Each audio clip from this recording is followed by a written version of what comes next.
कि गिरेबान में झांक के खुद देख लें, फिर स्मार्ट सिटी का बैनर लगाएं कि उनके अगल बगल की स्थिति क्या है, अगल बगल वो क्या कर रहे हैं, कैसे कर रहे हैं, कैसे लोग जीवन यापन कर रहे हैं। उनके अपने शहर, मुख्यमंत्री जी के अपने शहर की स्थिति इतनी नाजुक है तो पता नहीं बाहर के शहरों में क्या होगा।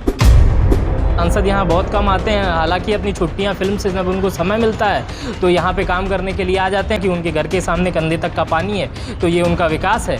और गोरखपुर का विकास तो आप देख रहे हैं, गोरखपुर में विधायक भी भाजपा के हैं, मेयर भी भाजपा के हैं और सांसद भी भाजपा के हैं और मुख्यमंत्री अगल बगल से आते ही जाते हैं। हर संडे को वही वीकेंड मनाने आ जाते हैं। लेकिन स्मार्ट सिटी शायद उस चीज़ को कहते हैं क्या जहाँ पे कंधे पर पानी लगा रहता है। अगर उस चीज़ को स्मार्ट सिटी कहते हैं तो शायद गोरखपुर से अच्छी स्मार्ट सिटी पूरे भारत में कहीं नहीं है।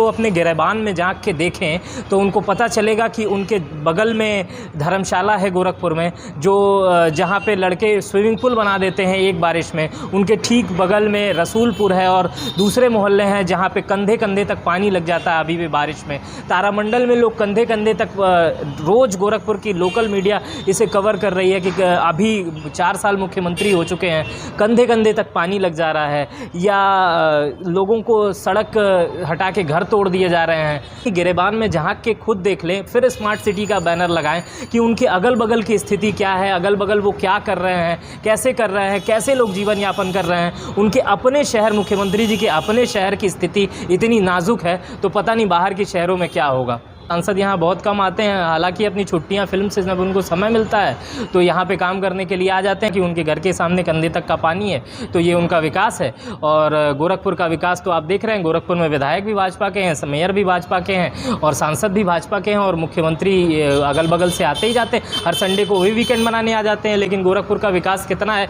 आप ठीक ढंग से गोरखपुर को घूम लीजिए, गोरखपुर के सारी सड़कों को घूम लीजिए। अगर आपको लगे कि गोरखपुर स्मार्ट सिटी बन गई है या स्मार्ट सिटी के पूरे देश में बैनर सही है तो आप इसके बारे में इसको छाप दीजिएगा, अच्छा लगेगा, गोरखपुर के लोगों को अच्छा लगेगा। अब पता नहीं क्या है कि लोग स्मार्ट सिटी कहते किसको हैं, मुझे आज तक यही समझ में नहीं आया कि स्मार्ट सिटी शायद उस चीज़ को कहते हैं क्या जहाँ पे कंधे पर पानी लगा रहता है। अगर उस चीज़ को स्मार्ट सिटी कहते हैं तो शायद गोरखपुर से अच्छी स्मार्ट सिटी पूरे भारत में कहीं नहीं है। महिलाओं के लिए आपको लगता है कि योगी सरकार ने कुछ ऐसा किया है कि 2022 में दोबारा योगी सरकार सत्ता में आएगी? अब ये किसी महिला से ही पूछना पड़ेगा कि उनके साथ क्या स्थिति है। मैं कहूँगा तो ये जायज़ नहीं होगा क्योंकि मैं महिला नहीं हूँ। लेकिन जो स्थितियाँ महिलाओं को लेकर हैं कि महिला 7 बजे 8 बजे के बाहर अगर गोरखपुर में नहीं निकल रही है तो कोई ना कोई दिक्कत होती होगी, तो शायद यही कारण है कि वो नहीं निकल पा रही हैं। युवाओं का क्या, युवा संतुष्ट हैं सरकारी नीतियों से? युवा संतुष्ट हैं आपको लगता है? मैं तो संतुष्ट नहीं हूँ, बाकी अन्य युवाओं से आप पूछेंगे तो वो बता सकते हैं कि मेरी संतुष्टि तो नहीं। अभी सरकार कल बता रही थी कि वो 6,44,000 नौकरियाँ दी है और वो सपा और बसपा के सारे रिकॉर्ड को उन्होंने तोड़ दिया है। तो वो मेरे जानने में तो किसी की नौकरी लगी नहीं है। एक अभी सतीश द्विवेदी शिक्षा मंत्री थे, उनके भाई की नौकरी लगी थी मेरे जानने में, तो वो प्रोफेसर बने थे, लेकिन बाद में पता चला कि उनकी भी नौकरी छीन ली गई। और लॉकडाउन में इन्होंने इतनी ज़्यादा नौकरियाँ दी हैं कि जिसका अंदाज़ा नहीं है। तो खैर वो नौकरी पता नहीं किस कागज़ पे लगी। अभी योगी जी के ट्विटर पे भी एक नौकरी वाले लेखपाल ने बताया था, बाद में उनकी बड़े फजीहत भी इस मामले को लेकर हुई थी। तो किस तरह नौकरियां दी जा रही हैं 6,44,000, वो तो जग जाहिर है पता नहीं दी है, और दी है किसको दी है। मेरे जानने में तो किसी को नहीं मिली है, लेकिन अगर आपके जानने में मिलेगी तो मुझे ज़रूर बताइएगा आप। कोरोना काल में जिस तरीके से स्थिति थी और उसके बाद योगी जी की तारीफ़ें हो रही हैं, संघ भी कर रहा है और बीजेपी की जो केंद्रीय टीम है वो भी कर रही है, तो आपको क्या लगता है कि गोरखपुर में वाकई कोरोना को बहुत अच्छे तरीके से मैनेज किया गया और किसी की मौत कोरोना ऑक्सीजन की कमी की वजह से नहीं हुई है? हाँ बिल्कुल मैनेज किया गया, बड़ा अच्छा मैनेज किया गया है कि एक भी मौत ऑक्सीजन से नहीं हुई। हमारे जानने वाले तमाम लोग ऑक्सीजन की कमी से मरे गए हैं, लेकिन ये सरकार ने ये बताया कि नहीं हुई है, तो मैनेजमेंट का बहुत अच्छा पार्ट है। लाशें हमारे सामने कोरोना से जल रही थी, मैं खुद तड़प रहा था और मुझे ऑक्सीजन नहीं मिल रहा था, लेकिन एक भी मौत ऑक्सीजन से नहीं हुई है। इससे बड़ा उदाहरण मैनेजमेंट का आपको कहाँ से मिलेगा कि क्या नाम है, ऑक्सीजन मिल नहीं रही थी पूरे देश में, ऑक्सीजन शहर में ढूंढने से नहीं मिल रही थी। 42,000 50,000 ऑक्सीजन के सिलेंडर के दाम थे। हर कोई ऐसा हॉस्पिटल नहीं था जिसके बाहर ये चस्पा नहीं था कि अपने यहाँ ऑक्सीजन की कमी हो गई है और अपने मरीज़ों को ले जाइए यहाँ से, लेकिन फिर भी ऑक्सीजन की कमी से एक भी मौत गोरखपुर में नहीं हुई है। इससे बड़ा मैनेजमेंट का पार्ट आपको कहाँ से मिलेगा? ये मैनेजमेंट नहीं है तो क्या? और तारीफ़ की नहीं करनी चाहिए। और संघ इसी बात की तारीफ़ कर रहा है कि तुम इतना बढ़िया मैनेजमेंट कर लिए कि इतने लोग मर गए लेकिन एक भी ऑक्सीजन की कमी से नहीं मरा। ये मैनेजमेंट का बहुत बड़ा पार्ट है और इससे अन्य पार्टियों को भी सीखना चाहिए कि वो सीखें और अपने ऊपर भी लागू करें, शायद वो बीजेपी से आगे निकल जाएं। ये कहा जा रहा है कि बहुत सारे लोग ये कह रहे हैं, ये आरोप लगा रहे हैं कि कोरोना के समय में जो पीड़ित थे और हॉस्पिटल के चक्कर लगा रहे थे प्राइवेट हॉस्पिटल्स का, उनसे बहुत ज़्यादा पैसा लिया गया। कहाँ तक सही है ये बात? ये 100% सही है। हर हॉस्पिटल ने शोषण किया। कोई एक हॉस्पिटल का नाम लेना इसमें गलती होगी। हर हॉस्पिटलों ने इसका शोषण किया और इसमें कहीं ना कहीं मैं सरकार की गलती मानूंगा। सरकार जब एक लिस्ट जारी कर रही थी कि इन हॉस्पिटलों में जगह खाली थी, उसमें सरकारी मशीनरी इतनी लचर थी कि सरकार कभी भी सरकार ने एक वेबसाइट, मैं आपको बताऊं, सरकार ने एक वेबसाइट बनाई हुई थी जिसमें उसने लिखा था कि इस हॉस्पिटल में जगह खाली है। और जब मैं उसको देखने जाता था तो उसमें सब पता चलता था सारे प्राइवेट हॉस्पिटल हैं, एक भी सरकारी हॉस्पिटल नहीं है। तो इतना ये दुर्भाग्यपूर्ण घटना थी मेरे लिए कि सरकार सरकारी प्लेटफॉर्म पे ये बताती थी कि प्राइवेट अस्पताल में जगह है कि नहीं है। सरकार ये नहीं बताती कि उसके मेडिकल कॉलेज में कितनी जगह है। सरकार ये नहीं बताती थी कि उसके सदर में कितनी जगह है। लेकिन सरकार ये ज़रूर बताती थी कि उस प्राइवेट अस्पताल में जगह है। और जब प्राइवेट अस्पताल में जाएगा तो प्राइवेट अस्पताल बैठे ही हुए हैं कि वो लोगों को जेवर बेचवा देते हैं, लोगों के सोने बेचवा दे रहे थे, कई लोगों के घर बिक गए मेरे जानने में।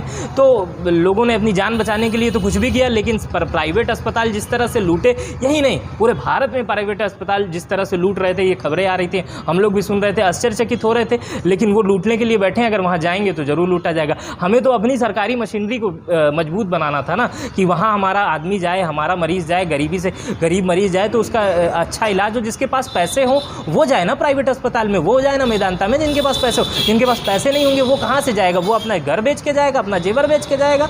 तो यही स्थिति है। और सरकार जब प्राइवेट अस्पतालों की लिस्ट जारी कर रही थी तो यही मुझे सबसे ज़्यादा दुर्भाग्यपूर्ण घटना लगी थी। जी, आपको लगता है कि कोरोना काल के बाद सरकार जो है गंभीरता पूर्वक काम कर रही है? जो कमियां, जो नाकामियां सामने आ रही थी, जो कमियां सामने आ रही थी चिकित्सा के फील्ड की, स्वास्थ्य जो व्यवस्था थी चरमरा गई थी, उसके बाद सरकार क्या सक्रिय हुई है तीसरी लहर के लिए, आपको लगता है? हाँ, कुछ लग रहा है सुनने में आ रहा था कि सरकार ऑक्सीजन प्लांट कुछ एक्टिव हो रही है, ऑक्सीजन प्लांट लगवा रही है। ये इसकी तारीफ़ करनी चाहिए, ये अच्छा कदम है। लेकिन सरकार चुनाव के लिए भी ज़्यादा एक्टिव हो गई है। वो पत्रकारों को घर पे छापे डलवा रही है, वो दैनिक भास्कर और समाचार भारत जैसे एजेंसियों पे छापे डलवा रही है। वो मेरे ख्याल से इन सब छापों के अलावा वो हॉस्पिटल और ज़्यादा बनवाने में और जो कोरोना का नया स्ट्रेंथ है, नई लहर है, उस पर काम करने पे, वैज्ञानिकों पे पैसा खर्च करने पे अगर जोर देती तो हो सकता है तीसरी लहर में जो आस लगाई जा रही है कि इस बार और ख़तरनाक होगा, तो शायद हम लोग उससे बच जाएं।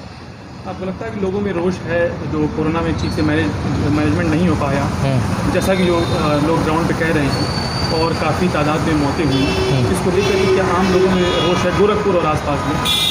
हाँ, जिनके घर में मौतें हुई, जिन्होंने अपनों को खोया, वो कभी इनको नहीं पसंद कर पाएंगे। वो उनको कभी, इस सरकार को कभी माफ़ नहीं करेंगे। मैं खुद नहीं माफ़ करूँगा। मैं खुद बीमार था और मेरा ऑक्सीजन लेवल काफ़ी कम था, और जब मैं फ़ोन करता था दवाइयों के लिए सरकारी महकमों में या अधिकारियों को, तो मुझे जानने वालों की संख्या ठीक ठाक है, मुझे तब दवा नहीं मिलती थी। तो वो आदमी फ़ोन करेगा जिसके पास कुछ नहीं था, तो वो उसको क्या मिलेगा? लंबी लंबी लाइनें देखी हैं मैंने ऑक्सीजन सिलेंडर के लिए, रेमडेसिविर के लिए। दवाओं के नाम याद हो गए हैं, वो तरीके याद हो गए हैं कि किसको लॉकडाउन फेज कहते हैं, ये सब बड़े बड़े अंग्रेजी के शब्द याद हो गए हैं। तो अब क्या बताया जाए, हम तो माफ़ नहीं कर पाएंगे, और जिनके घर में लोग खोए हैं वो तो ज़िंदगी में नहीं माफ़ करेंगे। और ये बद्दुआ लगेगी सरकार को, ये बद्दुआ लगेगी। और ये जैसे कहा जाता है ना कि मरते हुए आदमी का दर्द जब किसी को लगता है तो वो आदमी ख़त्म हो जाता है। तो शायद मुझे ऐसा लग रहा है कि बुरा हो जाएगा सरकार के साथ।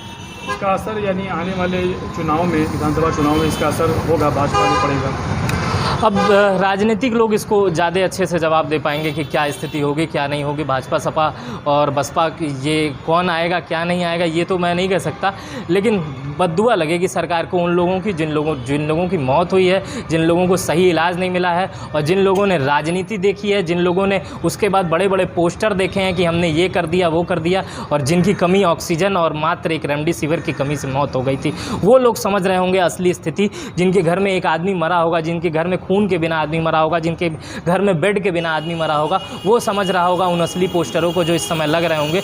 वो असली हकीकत समझ रहा होगा। जो कोरोना में पकौड़े तल रहे थे या दिन भर में घर में थे, शायद वो इस बात को ना समझ पाएँ, लेकिन जिनके घर में मौतें हुई हैं वो ज़रूर समझेगा और उनकी बद्दुआ तो लगेगी सरकार को। आपके जो सांसद हैं गोरखपुर के, इनका क्या जनता से जुड़ाव है? जनता से इनका बड़ा अच्छा जुड़ाव है। फिल्मों के माध्यम से ठीक आते हैं, बड़े अच्छे एक्टर हैं। नहीं, वैसे आम जनमानस में मैंने आम जनमानस की बात की। फिल्मों के माध्यम से टीवी पे आते हैं और बड़े अच्छे एक्टर हैं ये। फिजिकली इनका जुड़ाव नहीं है? नेता वो अच्छे नहीं हैं।